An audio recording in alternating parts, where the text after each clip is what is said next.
ابراهيم عنده كام سنة؟ 28. مسافر بقاله قد ايه؟ دي رابع سنة. ما نزلش خالص؟ لا، نزل في 3 سنوات ورجع بقى يعني. دي لسه ما نزلش تاني، بس كان بيكلمنا يعني.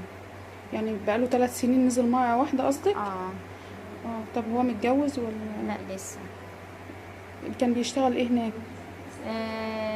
بودوجارد، كان من الأول مدرب بيدرب وكده، وبعدين اتغير الشغلة وبقى اشتغل كده بودوجارد في البيت. ايه بقى انتوا عرفتوا تفاصيل اللي حصل ده ازاي؟ عن طريق المطعم بتاعه نزل لنا الأحداث اللي حصلت وعرفناها كده. يعني قال لكم ايه التفاصيل بالظبط معلش؟ تفاصيل قال لنا اللي هو كان في ناس سكرانين ومنعوهم من الدخول المطعم، وقعدوا يضايقوا الناس فخرجهم. وبعد ما خرجهم يعني تقريبا خرجهم بعنف. فقامت مشاجرة بسيطة، وبعدين هو مروح أخدوه سيارة، ونقلوه من سيارة لسيارة لحد ما ودوه المزرعة. وبعدين مين اللي اخدوه؟ في ناس قالوا احنا شرطة، فهو راح بقى تبع بيحسب شرطة فعلا حقيقة.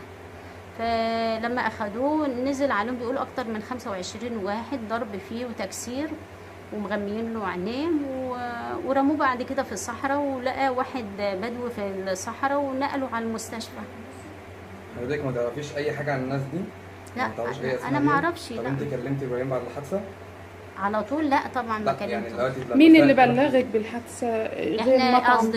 اصدقائه اللي احنا بقينا نتواصل معاهم، وبقى هم اللي بلغونا الاحداث، بس هم بقى يكلموا ابن اختي. وبعدين هم قالوا لي، اما ما كلمونيش انا على طول. يعني انت عرفتي بعد الحادثة على طول في نفس اليوم ان هو امبارح وقال لنا صاحبه كلمنا وقال لنا ده حادث السيارة، ومش الكلام اللي بينزل في مصر وده طبعا كله كلام كذب. زي حادث السيارة بتكسر ايدين ورجلين و... إيه؟ والحروق اللي في ايديه والحروق اللي في رجليه.